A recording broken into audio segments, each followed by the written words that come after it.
Everyone, welcome back to go with গদন। আর আজকে আমি চলে এসেছি জাপানি ফরেস্টে, কলকাতায় অবস্থিত। হ্যাঁ, তোমরা একদমই ঠিক শুনছো, এটা হচ্ছে নিউ টাউনে ইকো পার্কের ভিতরেই আছে এই জাপানি ফরেস্ট। চলো তাহলে আজকে তোমাদের পুরো ভেতরটা যে ঘুরে দেখাবো, কোথায় গেলে কি আছে, কখন আসতে হবে, টাইমিং সব আজকে ভিডিওর মাধ্যমে তোমাদের জানাবো। চলো তাহলে ভিডিও স্টার্ট করা যাক, লেটস গো।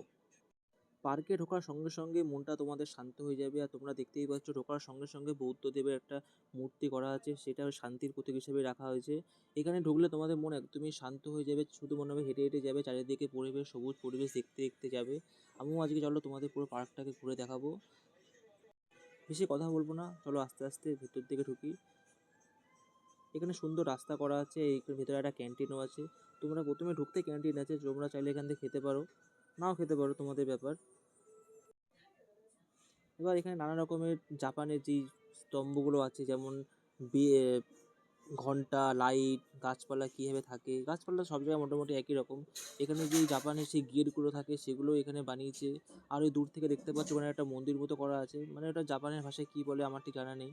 আমি তাহলে চলো আস্তে আস্তে ভেতর দিকে ঢুকি।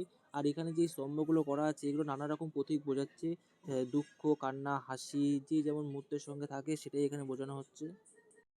ছোট ছোট মূর্তি করা আছে, দেখি খুব ভালো লাগবে। এখানে কেউ হাত জড়ো করে আছে, কেউ হাত তুলে আছে, কেউ হাত নমস্কার করে আছে। আর এখানে দেখতে পাচ্ছ তোমরা, এখানে একটা চক্রর মতো করা আছে। এই চক্রটা সম্ভবত তোমার শুনলাম রাত্রিবেলা করে লাইট লাগানো হয়, আর চারিদিকে গোল গোল করে ঘুরে তোমরা হাঁটতে পারবে। এটা হয়তো জাপানের কোনো একটা কিছু বিষয় হবে, হয়তো এখানে হাঁটলে হয়তো মানুষের মন শান্তি হয়ে যাবে। আর সত্যি বলতে হচ্ছে পার্কের ভেতরটা এতটাই শান্ত, কোনো কথা বলার ইচ্ছা থাকবে না। আমি তাই ভিডিওটা করেছি, ঘরে এসে ওভার ভয়েস দিয়েছি। আর এখানে দেখলাম দিনের বেলা থেকে লাইট টাইট লাগাচ্ছে, হয়তো লাইটটা তুলে নেওয়া হয়, দিনের বেলা রাত্রিবেলা আবার বসানো হয়। আর এখানে পাশেই একটা সুন্দর একটা গেট মতো করা আছে, উপরের থেকে গাছের একটা ছাউনি করা আছে, সেই গেটের মধ্যে থেকে ভেতরে তোমরা হেঁটে যেতে পারবে।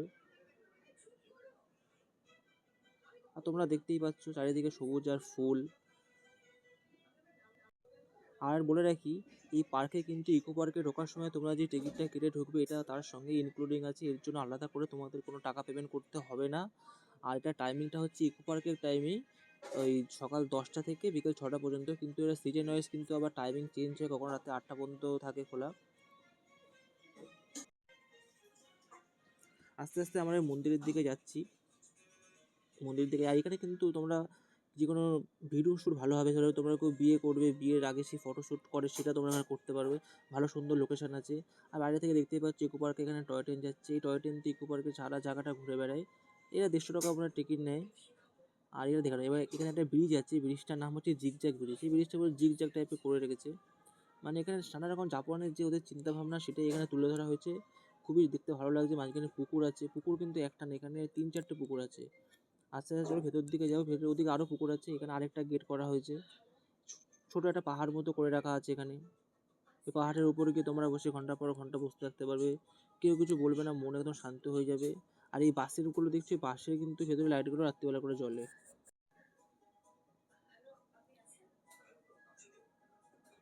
এই যে সেখানে আরেকটা গেট করা আছে, উপরে একটু ছোট্ট একটা পাহাড় না, এটা ছোট একটা উঁচু ঢালু মতো করা আছে, উপর থেকে বসে দূরের সব কিছু দেখা যাবে। আর তোমাদেরকে আগেই বলেছি একদম ফটোশ্যুট করার জন্য একদম বেস্ট জায়গা। ফটোশ্যুট হোক, ভিডিও হোক, এখানে সব অ্যালাও আছে। তোমরা ক্যামেরা নিয়েও যেতে পারো, ফোন নিয়ে যেতে পারো, তোমাদের সুবিধা মতো তোমরা গিয়ে ভিডিও ফটোশ্যুট করতে পারো।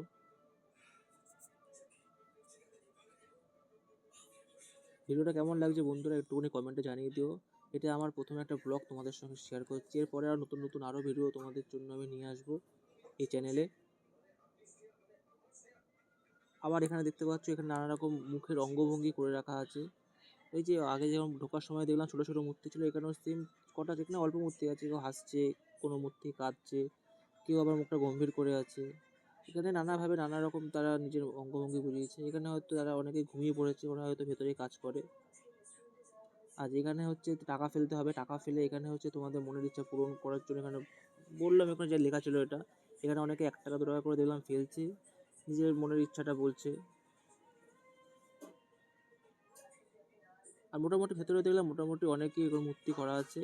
আর এখানে তুমি বসতে বসে শুয়ে পড়তে পারো, কেউ কিচ্ছু বলবে না। তোমরা এখানে বাইরে থেকে খাবার নিয়ে যেতে পারো, খাবার নিয়ে ভেতরে বসে বসে খাবে, কিন্তু জায়গাটাকে তোমরা কোনো নোংরা করবে না। পরিষ্কার জায়গাটাকে পরিষ্কারই রাখতে হবে, আমাদেরকে জায়গাটাকে আমাদের নিজেদের পরিষ্কার রাখতে হবে। যদি নিজেরা পরিষ্কার থাকে তাহলে জায়গাও পরিষ্কার থাকবে।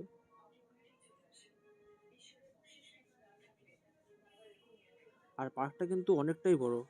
এখানে হয়তো আমি তোমাদেরকে ভিডিওটা ছোট করে দেখাচ্ছি, কিন্তু যখন তোমরা ভেতরে যাবে পার্কটা ঘুরতে গেলে তোমাদের মিনিমাম 2 ঘন্টা সময় লাগবে।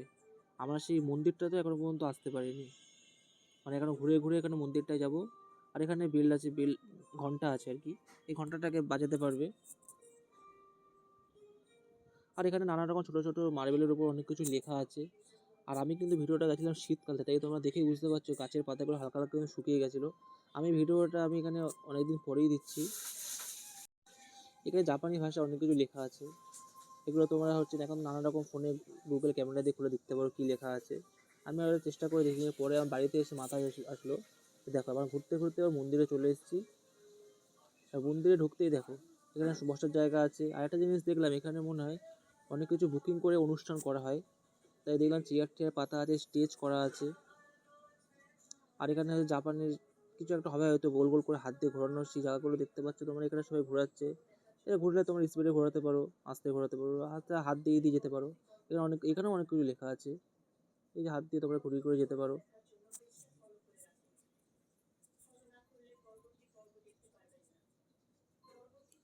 আর এই দেখো জাপানি ফরেস্টের মন্দিরটা কিন্তু আমার বন্ধ ছিল, বন্ধ নাকি জানি না, এখানে গেটটা দেখলাম বন্ধ আছে, কিন্তু আমার পেছন দিকে দেখলাম ভেতরে একটা বিশাল বড় একটা ঘন্টা লাগানো আছে। এই ঘন্টাটা তোমাদেরকে দেখানোর চেষ্টা করবো, দেখি দেখা যায় নাকি, ক্যামেরায় আসে নাকি। আর এখানে তোমরা এই পাশে ছোটো রাস্তা করা আছে কাটার, এই যে বলেছিলাম এখানে স্টেজ আছে, স্টেজ দেখতে পাচ্ছ তোমরা। তোমরা তাহলে আমার পেছন দিকে যাই, গিয়ে দেখি ওখানে কী আছে, তোমার দেখাতে পারি নাকি।